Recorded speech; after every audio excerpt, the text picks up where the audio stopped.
Hello dear student, स्वागत करता हूं आप सबका एक बार फिर से बिहार बोर्ड के number 1 channel Bihar board study पे।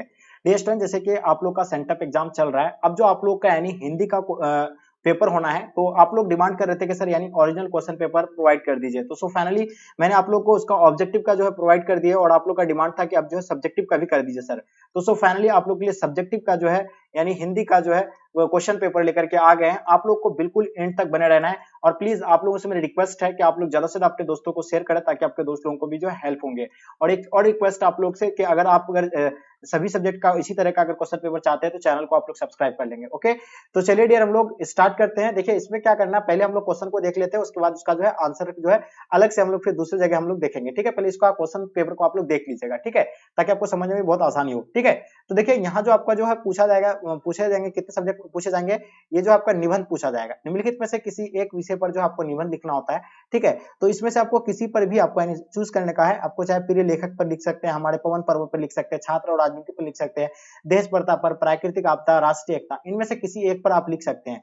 तो हम लोग जो अभी लिखेंगे किसके लिखेंगे, दहेज प्रथा पर जानेंगे हम लोग। ठीक है, तो इसके बारे में आपको हम बताएंगे। ओके, चलिए थोड़ा थोड़ा हम आपको बता देंगे इसके बारे में। चलिए ये जो है आपको एक लिखना और जिसमें 8 नंबर आपको मिलेंगे। कितना नंबर मिलेंगे, 8 नंबर मिलेंगे। उसके बाद दूसरा नंबर, चलिए हम लोग क्वेश्चन चलते हैं, दूसरा नंबर क्वेश्चन की ओर चलते हैं। दूसरा नंबर क्वेश्चन में कहलाता है कि निम्नलिखित में से किन्हीं दो जो क्या है यानी अवतरणों का जो है सप्रसंग जो आपका व्याख्या करना है। और इसका हम लोग सप्रसंग व्याख्या करेंगे किसका, 1 नंबर और 2 नंबर का करेंगे। ये देख लीजिए ध्यान से, इसका और इसका हम लोग जो व्याख्या करेंगे, यही दो हम लोग क्वेश्चन का व्याख्या करने वाले हैं। ठीक है, तो यहाँ जो आपको कितना नंबर का रहेगा, एक क्वेश्चन आपका 4 नंबर का रहेगा, जिसमें मिला करके आपको जो है 8 नंबर यहाँ मिल जाएंगे। ठीक है जी, चलिए आगे चलिए हम लोग क्वेश्चन आप देखते हैं किसका, तीसरा नंबर क्वेश्चन। ठीक है, तीसरा नंबर क्वेश्चन आपके स्क्रीन पर आपको दिख रहा होगा, महाविद्यालय परित्याग प्रमाण पत्र हेतु अपने महाविद्यालय के प्राचार्य के पास एक जो है आवेदन पत्र लिखिए। तो सेवा में श्रीमान जैसे कि हम लोग लिखते हैं, सेवा में श्रीमान निवेदन यह है कि, या विषय आपका जो रहता है। ठीक है, चलिए तो ये जो आपको यानी महाविद्यालय क्या लिखना है आपको, परित्याग प्रमाण पत्र आपको लिखना है। ठीक है, ये अभी आपका जो कितना नंबर का होता है, 5 नंबर का होता है। ठीक है जी, चलिए आगे देखते हैं हम लोग क्वेश्चन क्या देखेंगे हम लोग। इसका आप जो है आप यहाँ आपका 2 नंबर का मिलेंगे। ये सभी जो आपका कितना नंबर का मिलने वाला आपका, निम्नलिखित प्रश्नों में से किन्हीं 5 प्रश्नों का आपको उत्तर देना होता है। ठीक है जी, तो यहाँ से आपको जो मिलेंगे कितना मिलेंगे, किसने आपको आंसर देना होगा यहाँ से 5 प्रश्न का। और यहाँ आपको कितना पूछा गया, 10 क्वेश्चन है, 10 में से आपको किन्हीं 5 का देना है। तो बहुत आसान है, आपको जो हम लोग किसका किसका जानेंगे, इसका जानेंगे, इसका भी जानेंगे। ठीक है, तो इस तरह का हम लोग 5 क्वेश्चन यहाँ से हम लोग जानेंगे। तो चलिए इसका हम लोग अब जो है क्वेश्चन पे हम लोग जो है क्वेश्चन को सॉल्व करते हैं। उसके बाद जो हम लोग इसका फिर जो है किसको यानी ऑब्जेक्टिव प्रश्न को जो है इसका हम लोग कवर करेंगे। ठीक है, तो बिल्कुल आप लोग जो है इन तक बने रहिएगा। ओके, चलिए तो हम लोग स्टार्ट करते हैं इसका क्वेश्चन आंसर क्वेश्चन को देखते हैं। ओके, तो डियर जैसे कि आप लोग देख पा रहे हैं, देखिए यहाँ तो आप लोग को निबंध जो होता है वो लगभग आपको कितना 150 से लेकर 200 शब्दों के बीच लिखना है।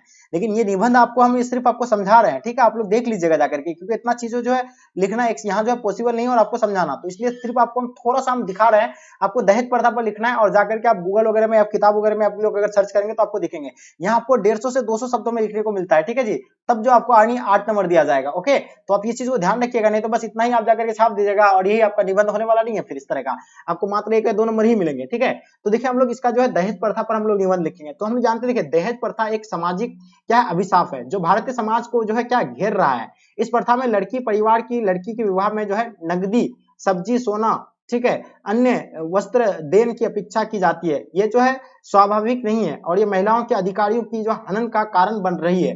ये आपको देखने को मिलता होगा समाज में। अगर देखिए अगर कहीं अगर शादी होने से पहले जो है उससे यानी क्या किया जाता है, एक बाउंड बना दिया जाता है कि आपको इतना जो है तिलक देना पड़ेगा, इतना रुपया जो है आपको देना ही पड़ेगा, चाहे 5 लाख 10 लाख फेरारी, कोई जो है मतलब फॉर्च्यूनर। तो आप लोग भी जो उसमें से कोई ऐसा नहीं होंगे। देखिए आप लोग एजुकेटेड हैं, आप लोग आगे अगर आप लोग को करना है शादी वगैरह तो आप लोग इस तरह का डिमांड नहीं कीजिएगा। देखिए यहाँ क्या कह रहा है, दहेज के बारे में आप लोग को बताया जा रहा है कि लड़कियों के ऊपर जो है अत्याचार होते हैं। अगर दहेज अगर नहीं भी दिया जाता है तो उसको जो है आप लोग बहुत सारे केस वगैरह देखते होंगे, न्यूज वगैरह में देखते होंगे बहुत सारी चीजें। ठीक है, जो है दहेज की वजह से जो है मतलब क्या यानी हत्या कर दिया जाता है। ठीक है, तो ये जो है आप लोग को किसके बारे में, दहेज प्रथा पर आपको लिखना है। लेकिन इसका आपको कितने शब्दों में, 150 से लेकर 200 शब्दों में लिखना है। यहाँ पे आपको हम शॉर्ट में इसका सिर्फ बताएं आपको। ठीक है, चलिए तो अब हम लोग चलते हैं इसका आप दूसरा नंबर क्वेश्चन को देखते हैं। चलिए तो देखिए निम्नलिखित में से किन्हीं दो अवतरणों का जो है सप्रसंग व्याख्या करें। और इसका अभी जो हम लोग यानी सप्रसंग पूरा व्याख्या करेंगे। ठीक है, इसका पूरा व्याख्या को आपको देखना है।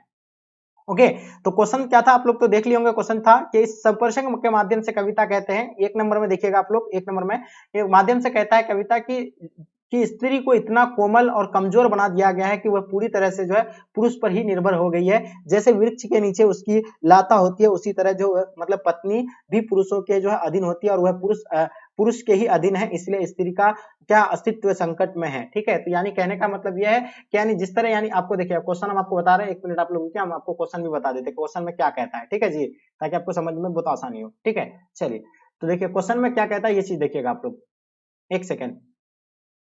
ठीक है, तो देखिए क्वेश्चन आपको वहां तो दिखा नहीं पा रहे, लेकिन आपको सुन लीजिएगा। ठीक है, प्रत्येक पत्नी अपने पति को बहुत कुछ उसी दृष्टि से देखती है जिस जिस दृष्टि से जो है लाता अपने वृक्ष को देखती है। यानी जो है पत्नी जो है अपना पति को किस तरह देखता है, एक जो है किस तरह एक पेड़ की तरह देखता है, जिस तरह पेड़ को जो है किसका यानी मतलब आशा करके रहता है एक लाता का, उसी तरह यहाँ देखिएगा पुरुष जो है निर्भर होता है, यानी कमजोर बना दिया गया है कि वह पूरी तरह से जो है पुरुष पर निर्भर है, यानी अपने पति पर कहता है कि अपने पति पर निर्भर रहती है, हो गई है यानी पुरुष पर। जैसे वृक्ष के नीचे जो है लाता होती है, उसी तरह पत्नी भी जो है पुरुष के अधीन होती है, यानी उसके नीचे रहता है। ठीक है, पुरुष के नीचे है, तो ये जो है क्या कहता है, ये संकट में यानी कह रहा है। ठीक है जी, तो चलिए कोई संकट में नहीं है। चलिए आगे देखिएगा 2 नंबर क्वेश्चन, ये तो आपको आप लोग का समझ में आ गया होगा, सब प्रश्न व्याख्या कर दिया हम लोग 1 नंबर का। अब हम लोग चलते हैं दूसरा नंबर क्वेश्चन। ठीक है, दूसरा क्वेश्चन था क्या इसमें, दूसरा क्वेश्चन सुनिए, कितने क्रूर समाज में रह रहे हैं हम जहां शर्म का कोई मोल ही नहीं, बल्कि निर्धरता को बरकरार रखने का एक षड्यंत्र ही था ये सब। ठीक है, तो ये दूसरा नंबर क्वेश्चन में कहा जाता है कि यह वाक्य एक सामाजिक जो समाजशास्त्रिक आंदोलन के संदर्भ में है, महत्वपूर्ण है। ठीक है जी, इसमें जहां लेखक ने सामाजिक न्याय और अन्याय की बात की है, यानी कि सामाजिक और अन्याय की जो है बात की है। हाँ, लेखक कहते हैं कि हमारा समाज बहुत क्रूर है, जहां शर्म का कोई जो है महत्व ही नहीं दिया जाता है, बल्कि निर्धरता को असहायता को है बनाए रखने का जो है षड्यंत्र प्रचलित है। तो ये जो तो आपको दोनों ये क्वेश्चन करवाए, तो ये आपका 4 नंबर का, और ये पूरा हुबहू आप लोग सेम टू सेम आप जो है लिख लीजिएगा। ओके, तो ये जो था आप लोग का अभी जो मैं बहुत सारे क्वेश्चन है, बहुत सारे क्वेश्चन है सॉरी, आपको मतलब और 3 या 4 निबंध, जैसे कि आपका आवेदन जो है छूट गया वो, तो वो जो भी आपको हम कवर करवा देंगे, लेकिन आप लोग बहुत डिमांड कर रहे थे कि सर जल्दी हम लोग को सब्जेक्टिव क्वेश्चन दिखाइए। चलिए तो आप लोग इतना देख लिए ना, बाकी आपको जो हम 2-3 क्वेश्चन और छुटा हुआ है, 3-4 क्वेश्चन वो भी आप लोगों को जो हम करवा देंगे। ओके, तो चलिए आपको मिल जाएंगे। चलिए हम लोग इसका आप ऑब्जेक्टिव क्वेश्चन को जो है सॉल्व करते हैं।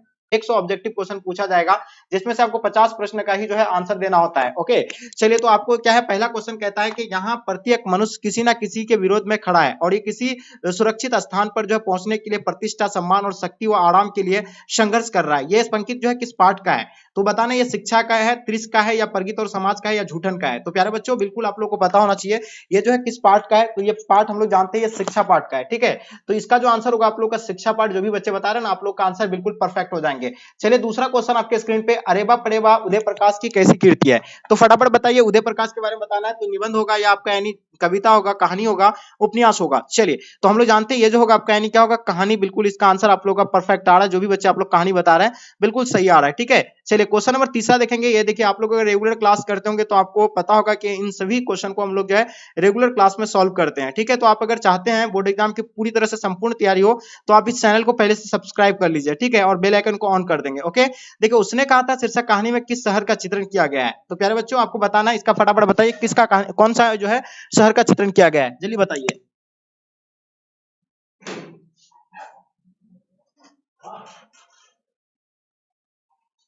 तो देखिए आप लोग का आंसर लगभग बच्चों का जो है बिल्कुल करेक्ट आ रहा है, और इसमें जो बता रहे हैं कि कहानी और क्या होगा इसका यानी अमृतसर का। ठीक है, तो देखिए जितने सारे बच्चे आप लोग अमृतसर बता रहे हैं ना, बिल्कुल इसका आंसर आप लोग का अमृतसर जो है ऑप्शन सी परफेक्ट आंसर हो जाएंगे। ठीक है, चलिए चलिए देखिए आप देखिए 4 नंबर क्वेश्चन आपके स्क्रीन पे, चौथा नंबर क्वेश्चन कहलाता है कि काट का सपना के रचयिता कौन है, बताइएगा। काट के रचयिता के सपना आपको बताना है, तो यह गजानन माधव मुक्तबोध होगा, ज्ञानंद पति होगा, रघुवीर शाह या नामुर सिंह होगा। तो प्यारे बच्चों बिल्कुल आप लोगों को पता होना चाहिए काट का सपना के रचयिता जो है ये कौन है। बिल्कुल देखिए आप लोग सभी बच्चों का जो है आंसर क्या हो जाएगा, गजानन माधव मुक्तबोध, इसका आंसर आप लोग का ए प्यारे बच्चों राइट आंसर हो जाएंगे। ओके, चलिए क्वेश्चन नंबर 5 देखेंगे आपके स्क्रीन पे, जयप्रकाश नारायण का पुकार नाम क्या था, यानी जयप्रकाश नारायण का जो है पुकारते थे लोग किस नाम से पुकारते थे।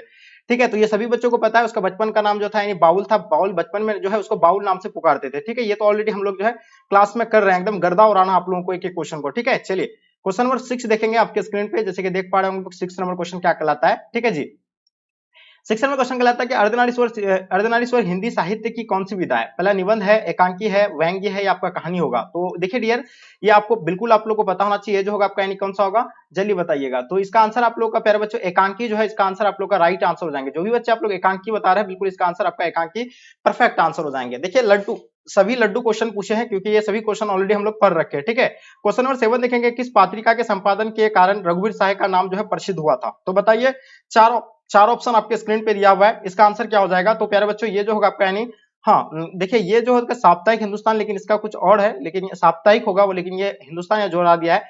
तो चलिए हम लोग इसका जो है डी इसका आंसर हो जाएगा। ठीक है, चलिए आगे देखिए क्वेश्चन नंबर आपके स्क्रीन पे 8 नंबर क्वेश्चन। ठीक है, चलिए 8 नंबर क्वेश्चन कहलाता है कि मतलब किस कवि ने लिखा है कि खेत रहने वाले की सूची जो अप्रकाशित है। अशोक वाजपेयी ने लिखा था, नागार्जुन ने लिखा था, मुक्तबोध या आपका ज्ञानपति। तो प्यारे बच्चों इसका आंसर आप लोग का क्या हो जाएंगे, यानी अशोक वाजपेयी इसका आंसर आप लोग का परफेक्ट आंसर हो जाएंगे। ओके, चलिए क्वेश्चन नंबर 9 देखेंगे आपके स्क्रीन पे। गांव का घर शीर्षक कविता ज्ञानपति के किस शहर का जो है संग्रह का अंश है। तो देखिए गांव का घर शीर्षक कविता ज्ञानपति के किस संग्रह का अंश है। तो प्यारे बच्चों इसका आंसर आप लोग का क्या हो जाएंगे। चलिए तो बिल्कुल इसका आंसर आप बता रहे कि संन्यासमाता, यानी बिल्कुल इसका आंसर राइट आंसर हो जाएंगे। ठीक है, संसी आत्मा, यानी बिल्कुल इसका आंसर आपका ये जो है प्यारे बच्चों राइट आंसर हो जाएंगे। ओके, चलिए क्वेश्चन नंबर 10 देखेंगे। बिल्कुल 100% आपको 100% एक्यूरेसी के साथ आपका जो है आंसर यानी करेक्ट आंसर होगा ये सभी क्वेश्चन। ठीक है, चलिए राष्ट्रीय गीत में भला कौन वह भारत भाग्य विधाता है, ये पंकित शीर्षक किस कविता का है। तो पुत्र वियोग का है, हारजीत का है, अधिनायक का, या आपका जनजन का चेहरा है। तो बिल्कुल आपको पता होना चाहिए ये जो है किसका है, यानी बिल्कुल इसका आंसर आपका परफेक्ट आंसर होगा ये जो आपका यानी अधिनायक का है, और इसका आंसर आप लोग का प्यारे बच्चों सी राइट आंसर हो जाएंगे। क्वेश्चन नंबर 11 देखेंगे। जयप्रकाश नारायण की पत्नी का क्या नाम था, बताइएगा। देखिए जयप्रकाश नारायण की पत्नी के बारे में आपसे पूछा गया है, तो हम लोग जानते हैं इसको जो जेपी के नाम से भी पुकारते थे जयप्रकाश नारायण को, और इसका पत्नी के नाम जो थे यानी प्रभावती देवी थे। ठीक है, चलिए यहाँ आपको फुल्ली एक्सप्लेनेशन क्या करेंगे, क्योंकि मैं ऑलरेडी क्लास में आप लोगों को इन सभी चीजों के बारे में बता रखा हूँ। ठीक है, तो अभी सिर्फ हम लोग को आंसर की नोट करना है। क्वेश्चन नंबर 12 देखेंगे। संपूर्ण क्रांति पाठ का ऐतिहासिक भाषण गांधी मैदान में जो है जयप्रकाश नारायण ने किस वर्ष जो है यानी दिया था। तो आप लोगों को पता है ना, सबसे बड़ा जन सैलाब बनकर उभरा था कब, यानी 5 जून 1974 को गांधी मैदान में जो है बहुत बड़ा यानी जन सैलाब बनकर के उभरा था, और वहीं जो है और भाषण दिए थे। ऐतिहासिक इसका भाषण था, किसका, यानी जयप्रकाश नारायण जी का। चलिए आगे देखिएगा आपके स्क्रीन पे 13 नंबर क्वेश्चन आपके स्क्रीन पे आपके समक्ष में। रिकंस्ट्रक्शन ऑफ इंडिया पॉलिटी पुस्तक के लेखक कौन है। तो प्यारे बच्चों इसका बताना है, लोकमान्य तिलक होगा, भगत सिंह होगा, महात्मा गांधी, आपका जयप्रकाश नारायण। तो प्यारे बच्चों रिकंस्ट्रक्शन ऑफ पॉलिटी पुस्तक के लेखक जो होगा आपका यानी जयप्रकाश नारायण, यानी ऑप्शन आप लोग का डी राइट आंसर हो जाएंगे। ओके, चलिए क्वेश्चन देखेंगे आपके स्क्रीन पे। क्वेश्चन नंबर 14 देखेंगे प्यारे बच्चों। क्या कहलाता है, रामधारी सिंह दिनकर के माता पिता का नाम क्या था। चलिए तो हम लोग जानते हैं रामधारी सिंह दिनकर के माता पिता का जो नाम अगर बात किया जाए इसका, तो मनरूप देवी एवं रवि सिंह हो जाएगा। जो भी बच्चे आप लोग मनरूप देवी एवं रवि सिंह बता रहे हैं, बिल्कुल इसका आंसर आपका परफेक्ट आंसर होगा, ऑप्शन आप लोग का ए राइट आंसर हो जाएंगे। क्वेश्चन नंबर 15 देखेंगे। रोज शीर्षक कहानी के नायिका कौन है। देखिए मैंने आपको क्लास में रोज ये सारे क्वेश्चन जो आप लोग को यानी करा रहे थे। ठीक है, तो आपको पता होगा रोज के लेखक कौन है, हम लोग जानते हैं अजय जी है, और इसमें जो है मुख्य पात्रा की अगर बात किया जाए तो मालती थे। ठीक है, मालती के पति पेशे से डॉक्टर थे, उसका पति का नाम क्या था, महेश्वर था, उसका पुत्र का नाम जो आपसे पूछा जाएंगे तो टीटी बताना है। ठीक है जी, चलिए क्वेश्चन नंबर 16 देखेंगे। आगे का पूरा नाम क्या था। देखिए आगे जी जो लेखक है इसका पूरा आपको नाम बताना है, इसका पूरा नाम जो होगा आपका क्या हो जाएंगे। ठीक है, तो हम लोग जानते हैं कि आगे के पूरा नाम जो थे सचिन दयानंद हरियानंद वात्सन आगे जो है, इसका आंसर आप लोग का बिल्कुल प्यारे बच्चों सी राइट आंसर हो जाएंगे। क्वेश्चन नंबर 17 देखेंगे आपके स्क्रीन पे। भगत सिंह के पिता कितनी बार जो है जेल गए थे, बताइए। भगत सिंह के पिता जो है कितने बार जेल गए थे, इनके बारे में आपको बताना है। अनेक बार, एक बार गया था, अनेक बार, अनेक बार, या आपका एकाधिका बार। तो हम लोग जानते हैं भगत सिंह के पिता जो है कितने बार जेल गए थे, अनेक बार जेल गए थे, और इसका आंसर प्यारे बच्चों आप लोग का आंसर बी राइट आंसर हो जाएंगे। क्वेश्चन नंबर 18 देखेंगे आपके स्क्रीन पे। जैसे कि आप लोग देख पा रहे हैं, लहरों के राजहंस नाटक के नाटककार कौन है। तो प्यारे बच्चों बताइएगा इसका आंसर आप लोग का क्या हो जाएंगे। ठीक है, तो इसका आंसर आपका मोहन डाकेश जो है प्यारे बच्चों राइट आंसर हो जाएंगे। ओके, चलिए क्वेश्चन नंबर आपके स्क्रीन पे 19 नंबर क्वेश्चन। सिपाही की मां शीर्षक पाठ हिंदी साहित्य की कौन सी विधा है। तो बताइएगा, एक निबंध है, एकांकी है, जीवनी है, अपने उपन्यास है। तो सिपाही की मां शीर्षक पाठ हिंदी साहित्य की कौन सी विधा है। तो फटाफट इसका आंसर बताइए। तो इसका आंसर आपको प्यारे बच्चों एकांकी जो है इसका आंसर आप लोग का ना बिल्कुल परफेक्ट आंसर हो जाएंगे। ओके, चलिए क्वेश्चन नंबर 20 देखेंगे। मोहन डाकेश का जन्म किस वर्ष हुआ था, बताइएगा। चलिए बताइए इसका आंसर आपका क्या हो जाएगा। मोहन डाकेश का जो है जन्म यानी किस वर्ष हुआ था।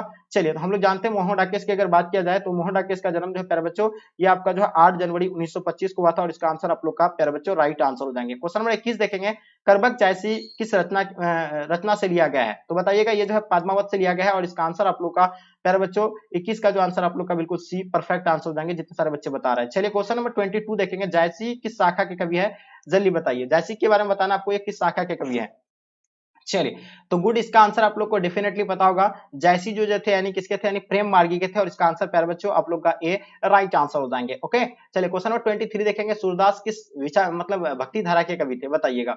तो हम लोग जानते हैं सूरदास जो है यानी किस भक्ति धारा के कवि थे। तो ये जो है थे यानी कृष्ण भक्ति धारा के थे, और इसका आंसर आप लोग का कृष्ण भक्ति धारा जो है राइट आंसर हो जाएंगे। ओके, चलिए क्वेश्चन नंबर 34 देखेंगे। सूरदास के पद उनकी किस पुस्तक से लिए गए हैं, बताइएगा। इसका आंसर आप लोग का क्या हो जाएंगे। 24 नंबर क्वेश्चन आपके स्क्रीन पे। सूरदास के पद उनकी किस पुस्तक से ली गई है। है तो बिल्कुल आप लोग को 24 का आंसर जो होगा प्यारे बच्चों ये सूर सागर से लिया गया है और इसका आंसर आप लोग का सूर सागर जो है राइट आंसर हो जाएंगे। ओके, चलिए देखिए क्वेश्चन नंबर 25 आपके स्क्रीन पे आपके समक्ष में है। तुलसीदास का मूल नाम क्या था प्यारे बच्चों बताइएगा। तुलसीदास की अगर बात किया जाए तो इसका मूल नाम जो था, इसको किस नाम से पुकारा जाता था, उसको राम बोला नाम से जो है पुकारे जाते थे। ठीक है जी, तो ये 25 का आपका आंसर क्या हो जाएगा, यानी राम बोला, यानी ऑप्शन आप लोग का बिल्कुल भी परफेक्ट आंसर हो जाएंगे। क्वेश्चन नंबर 26 देखेंगे, तुलसीदास की पत्नी का क्या नाम था, चलिए बताइएगा।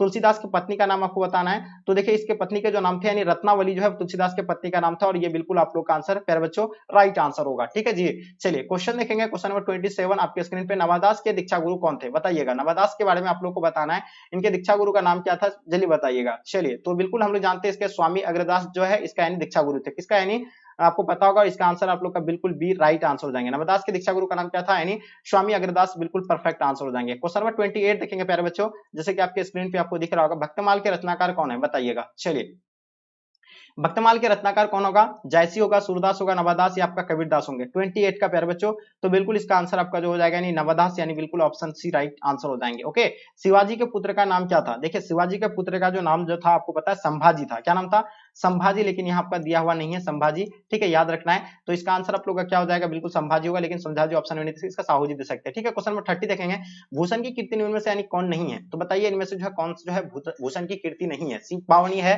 छत्रसाल दशक होगा, शिवराज भूषण होगा या राधा रस केले होगा। तो देखिए प्यारे बच्चों आप लोगों को पता है शिव बावनी जो है किसका यानी भूषण का है, छत्रसाल दशक ये भी है उनका यानी शिवराज भूषण भी है, लेकिन ये आपका राधा रस केले जो है उनका नहीं है। 30 नंबर क्वेश्चन का आपका आंसर प्यारे बच्चों डी जो है आप लोग का राइट आंसर हो जाएंगे। ओके, चलिए क्वेश्चन देखेंगे आपके स्क्रीन पे 31 नंबर क्वेश्चन, मालती के पति का नाम क्या था, मैंने आपको बताया था ना कि मालती के पति जो है पेशे से डॉक्टर थे, उसका पति जो क्या नाम था उसका, डॉक्टर महेश्वर नाम था, क्या नाम था उसका, डॉक्टर महेश्वर। इसका आंसर आप लोग का बिल्कुल परफेक्ट आंसर हो जाएंगे। 32 देखेगा, जयशंकर प्रसाद किस वाद के कवि है, तो बताइएगा प्यारे बच्चों।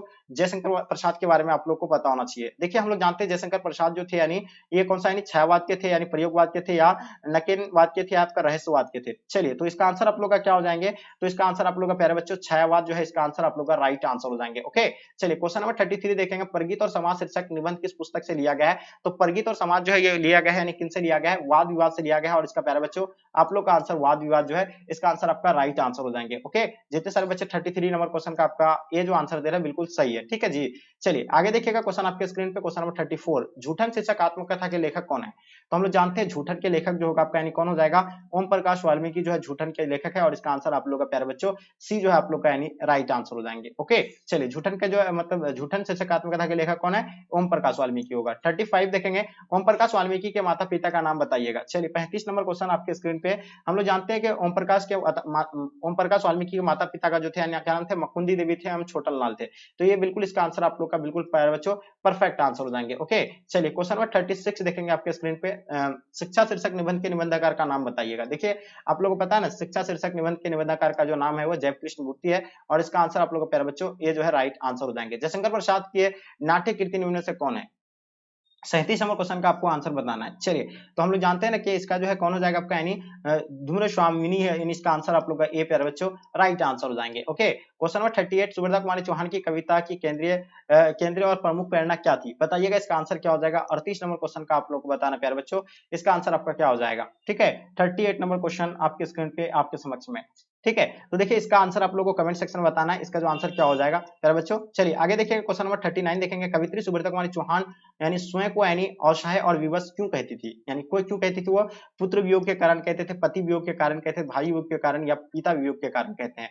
तो हम लोग जानते हैं ना ये पुत्र वियोग के कारण है, और ये बिल्कुल इसका आंसर आपका ये जो है प्यारे बच्चों राइट आंसर हो जाएंगे। क्वेश्चन देखेंगे 40 नंबर क्वेश्चन, सुभद्रा कुमारी चौहान के प्रतिनिधि कविता संग्रह का नाम क्या है, तो देखिए हम लोग जानते हैं सुभद्रा कुमारी चौहान के प्रतिनिधि कविता के नाम जो थे यानी मुकुल नाम थे, और इसका आंसर प्यारे बच्चों ऑप्शन आप लोग का बिल्कुल भी राइट आंसर हो जाएंगे। 41 किस कवि ने यानी सिलखड़िया चौका शब्दों का प्रयोग किया गया है, तो हम लोग जानते हैं ये जो है किसने किया था, मुक्तबोध ने किया था, ज्ञानंदपति ने, शमशेर बहादुर सिंह या यानी रघुवीर शाह। तो ये उषा पाठ में जो है किया गया था, और किसके द्वारा यानी शमशेर बहादुर सिंह के द्वारा किया गया था, और इसका आंसर आप लोग का प्यारे बच्चों जो है इसका आंसर ए जो है प्यारे बच्चों आप लोग का राइट आंसर हो जाएंगे। ओके, चलिए क्वेश्चन नंबर 42 देखेंगे, हिंदी के एडिशन किस लेखक को कहा जाता है, हम लोग जानते हैं हिंदी के एडिशन जो है किस ओम प्रकाश वाल्मीकि को, बालकृष्ण भट्ट को, या मालराज या जयकृष्ण मूर्ति। तो देखिए आप लोग देखेंगे तो आपको कहीं बालकृष्ण भट्ट ही दिखाएंगे, तो इसका आंसर आप लोग का बालकृष्ण भट्ट जो है प्यारे बच्चों आप लोग का आंसर परफेक्ट आंसर हो जाएंगे। ओके, चलिए आगे देखिएगा 43 आपके स्क्रीन पे, प्यारे नन्हे बेटे को शीर्षक कविता में लोहा किसका प्रतीक है, तो बताइएगा लोहा आपको बताना है, लोहा जो है किनका प्रतीक है, ठीक है जी। तो इसका आपको जानते हैं हम लोग प्यारे नन्हे बेटे को जो शीर्षक कविता में जो लोहा जो बताया है इसका प्रतीक बताया, तो कर्म का प्रतीक बताया, और इसका आंसर आप लोग का प्यारे बच्चों कर्म जो है बिल्कुल इसका आंसर परफेक्ट होगा, ठीक है जी। 44 देखेंगे आपके स्क्रीन पे, हार जीत कैसी रचना है, देखिए आपको बताना किसके बारे में, हार जीत के बारे में बताना। तो हार जीत जो है किस प्रकार का रचना है, तो देखिएगा आपका यानी महाकाव्य रचना है, गद्य कविता है, या आपका कहानी है, निबंध है। तो चलिए, तो इसका आंसर आप लोग का क्या हो जाएगा, बिल्कुल इसका आंसर आप लोग का परफेक्ट आंसर हो जाएगा, यानी गद्य कविता है ये, और इसका आंसर आप लोग का प्यारे बच्चों राइट आंसर हो जाएंगे। हारजीत के लेखक कौन है, कमेंट करके बताइए। नदी की द्वीप के रचनाकार जो है कौन है, आगे जी है, मुक्तबोध है, दिनकर है, या नागार्जुन है, तो बताइए 45 का आंसर क्या हो जाएगा। तो प्यारे बच्चों बिल्कुल आप लोगों को पता है, वो जो है सचिनानंद हिरान वत्सन अगे जो है इसका आंसर आप लोग का प्यारे बच्चों राइट आंसर हो जाएंगे, जो किसके लेखक है, रोज के लेखक यही है, ठीक है जी। 46 देखेंगे, सूरदास के पद कौन भाव है, देखिए सूरदास के पद में जो है कौन भाव है, हास्य भाव है, या श्रृंगार भाव है, वात्स्य भाव, या आपका शौक भाव। तो देखिए ये जो सूरदास के पद में की अगर बात किया जाए ना, तो उसमें श्रृंगार भाव भी है, और कौन सा यानी वात्स्य भाव भी है। तो आप लोग बी आंसर भी दे सकते हैं, और इसका आंसर सी भी दे सकते हैं, ठीक है जी, क्योंकि दोनों जो है इसमें पाया जाता है, लेकिन यहाँ अलग अलग दे दिया है, ठीक है। क्वेश्चन देखेंगे 47, नामवर सिंह के गुरु कौन थे, बताइएगा। देखिए हम लोग जानते हैं नामवर सिंह के गुरु के बारे में बताना है, हजारी प्रसाद द्विवेदी, डॉक्टर नगेंद्र, या आपका डॉक्टर राजकुमार वर्मा, या आपका रामविलास शर्मा। तो देखिए इसका आंसर आप लोग का क्या हो जाएंगे प्यारे बच्चों, 47 का आपको बताना है, ठीक है जी। तो इसका क्या हो जाएगा आपका हजारी प्रसाद द्विवेदी, प्यारे बच्चों इसका आंसर आप लोग का राइट आंसर हो जाएंगे। ओके चलिए क्वेश्चन देखेंगे 48 आपके स्क्रीन पे, इनमें से ये ना कराओ भूखे रह लेंगे, ठीक है, इन्हें इस गंदी मतलब गंदी में ना घसीटो, ये कथन जो है किसका है, भाभी का है, बहन का है, भाई का, या माँ का। तो ये कथन जो है कौन कहता है, नहीं माँ कहता है, ठीक है जी। तो ये बिल्कुल इसका आंसर आपका माँ जो है राइट आंसर हो जाएंगे। ओके चलिए, तो देखिए आप लोग इसका आंसर की को नोट करते चलिए, ठीक है। ये ओरिजिनल पेपर जो आप लोगों को करा रही है, ओरिजिनल पेपर आपका, बस आपको कुछ नहीं करना, 1 से लेकर 50 तक आंसर की आपको नोट करके लेके चले आना है, और वही आपको हुबहू जो है छाप देना है, क्योंकि देखिए इसमें आपको 100 क्वेश्चन पूछा है, और 100 में से आपको 50 ही प्रश्न का आंसर देना है, तो आप लोग 50 क्वेश्चन तक ही इसका आंसर की नोट कर लीजिए। तो चलिए, क्रिच कहानी किस नाम से जाना जाता है, तो जानते हैं ना हम लोग, क्रिच जो है कहानी किस नाम से जाना जाता है, फैंटेसी नाम से जाना जाता है, नई कहानी के नाम से जाने जाते हैं जादुई यथार्थ। तो ये जो है आपको जादुई यथार्थ ही देखेंगे, ठीक है। चलिए आगे देखिएगा, प्यारे बेटिया से पूछूंगा बतलाओ आसपास कहाँ का लोहा है, ये पंकित जो है किस शीर्षक कविता से है, तो बताइएगा इसका आंसर आप लोग का क्या हो जाएंगे, ठीक है। तो ये बिल्कुल अगर इसका आंसर की बात किया जाए प्यारे बच्चों 50 नंबर क्वेश्चन का, तो इसका आंसर आपका क्या हो जाएगा, प्यारे नन्हे बेटे को, इसका आंसर आप लोग का बिल्कुल प्यारे बच्चों राइट आंसर हो जाएंगे। जितने सारे बच्चे आप लोग प्यारे नन्हे बेटे को बताएं बिल्कुल सही है। क्वेश्चन नंबर 51 देखेंगे, देखिए आपको अगर नहीं देखना है तो आगे नहीं भी देख सकते, कोई दिक्कत नहीं, लेकिन आपको यहाँ 50 तक ही आपको इसका आंसर की आप लोग नोट कर लेंगे, ठीक है, क्योंकि आपको तो 50 ही पूछना है, और तो बाहर आएगा ही नहीं, सेम टू सेम हुबहू आपका यही पेपर, आपको कहीं भी और दूसरा पेपर दिखेंगे ही नहीं, ठीक है। तो इसको बिल्कुल आप लोग अच्छे से नोट कर लीजिए, और 50 तक नोट कर लीजिएगा, और आगे हम लोग आपको थोड़ा सॉल्व करके दिखा देते हैं। पंचायती राज में क्या खो गया है, तो हम लोग जानते हैं पंच परमेश्वर खो गया है, तो इसका आंसर आप लोग का पंच परमेश्वर जो है राइट आंसर हो जाएंगे, ठीक है। इसमें से आपको जो आसान लगे, मोपासा किस देश के रहने वाले थे, जापान के थे, जर्मनी या फ्रांस या ब्रिटेन के थे, तो देखिए जो आपको आसान लगता है उसको बनाइए, ठीक है जी। यहाँ तो देखिए सबको एकदम आपको बहुत सारे क्वेश्चन आपको दिखते होंगे जो बहुत आसान दिखता होगा, जो आसान दिखता होगा वही आपको बनाना है, ठीक है जी। चलिए, दल शब्द शब्द कौन संज्ञा है, तो हम जानते हैं समूहवाचक हो जाएगा आपका, यानी समीकृत शब्द में समास बताइए, ठीक है। अन्न और जल का द्वंद्व समास होगा, यानी जो आपको सबसे आसान लगता हो, सबसे आसान आपको इसमें से ढूंढ करके मात्र 50 ही बनाना है, ऐसा नहीं कि आपको सीरियल बनाना है, मैंने तो आपको सीरियल से ही करा दिया, तो और आप लोग इधर क्या ही देख करके क्या ही आपको बेनिफिट मिलने वाला है इसमें से, क्योंकि यही तो आप लोग का जो मैंने कराया वही आपका, ठीक है जी। देखिए ये सब इतना आसान सब कुछ है। जीव का विशेषण क्या होता है, तो जैविक, बिल्कुल ये सही है। उसका लोक शब्द का विशेषण लौकिक हो जाता है, भारत शब्द का विशेषण भारतीय हो जाता है, ये मैंने आप लोगों को कई बार कराया है, ठीक है। तो ये क्वेश्चन देखिए आप लोगों को कितना आसान पूछा है। देखिए साकार शब्द का विलोम क्या होता है, निराकार, बिल्कुल सही बात है। नर शब्द का उल्टा क्या होता है, नाड़ी होता है, तो लड्डू वाला प्रश्न है। आर्द्र शब्द का विलोम क्या होता है, आर्द्र का उल्टा शुष्क होता है। रेगुलर जो क्लास में अगर जुड़े होंगे तो ये क्वेश्चन को आप लोग गर्दा उड़ा दिए होंगे, ठीक है। नूतन शब्द का विलोम क्या होता है, पुरातन हो जाएगा, ठीक है जी। चलिए बिल्कुल देखिएगा आपके स्क्रीन पे, आपको देखिएगा श्री गणेश का मुहावरा का अर्थ बताइए। देखिए हम लोग जानते हैं श्री गणेश करना मतलब क्या होता है, यानी आरंभ करना होता है, ठीक है जी। क्या करना होता है, आरंभ करना होता है, और इसका आरंभ करना हो जाएगा, ठीक है। सब धन भाई 22 पसेरी, मुहावरा का अर्थ बताइए। अच्छा खराब मतलब सबको एक समान समझना, यानी बिल्कुल सब धन 22 मतलब क्या है, 22 पसेरी, ठीक है। मुहावरा ये है, इसका मतलब होता है कि अच्छा खराब सबको एक समान समझना, ठीक है। तो ये बिल्कुल इसका हो जाएगा। देखिए कितना इजी सब पूछा है। सिर ऊंचा होना, मुहावरे का अर्थ बताइए। सम्मान में वृद्धि होना, तो बिल्कुल सही बात है, ये लड्डू वाला प्रश्न है। पांचों उंगली मतलब पांचों पांचों उंगली घी में होना, मुहावरे का अर्थ बताइए। अत्यधिक लाभ होना, यानी इसका आंसर आपका ए राइट आंसर हो जाएंगे। कायर शब्द का उल्टा क्या होता है, देखिए इतना लड्डू वाला शब्द होता है, कायर का उल्टा निडर होता है और इसका आंसर आपका निडर हो जाएगा। ठीक है, हर्ष शब्द का प्रतीक शब्द यानी हर्ष मतलब खुशी होता है और इसका उल्टा क्या होगा, परिहास होगा या सभ्य होगा, तो परिहास इसका जो होगा आपका यानी बिल्कुल सही होगा।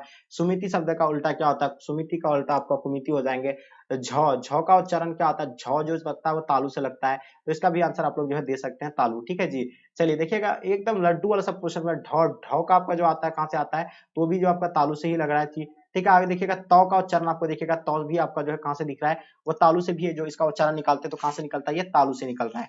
ठीक है, तो इस तरह जो है आपको कितना ही बनाना है, 50 बनाना है, लेकिन हम आपको जो है बहुत सारे करवा दिए। देखिए ब का उच्चारण आसान बताना है, तो ब जो निकलता है वो कहां से निकलता है, ओष्ठ में लगता है, यानी किस में लगता है, ओठ में लगता है, और ये जो हो जाएगा आपका यानी ओष्ठ जो है प्यारे बच्चों राइट आंसर हो जाएंगे। ठीक है, तो यहाँ आपका यानी ओष्ठ जो होगा आपका यानी किससे निकलता है, यानी ओष्ठ से लगता है ब। ठीक है, समास के मुख्यतः कितने भेद होते हैं, 4 होते हैं। वर्ण के कितने भेद होते हैं, तो चलिए बिना विचार जो है करे, देखिए इस तरह का जो आपको यानी ये आप लोग का क्या था, यानी व्याकरण से ही जितने सारे प्रश्न, तो आपको इजी सब व्याकरण से ही क्वेश्चन पूछा गया है। तो प्यारे बच्चों मैंने आपको बताया ना कि इसमें से आपको 1 से लेकर 50 तक आपको आंसर की को नोट कर लेना, और यही जाकर के आपको परीक्षा में सेम टू सेम वो आपका यही पेपर है, और जाकर के आपको छाप देना है। तो देखिए डियर, मैं आपके लिए इतना मेहनत किया हूं, तो आपसे मेरा रिक्वेस्ट रहेगा कि आप लोग ज्यादा से ज्यादा अपने फ्रेंड के ग्रुप वगैरह जहां भी है, हर जगह आप लोग शेयर करें।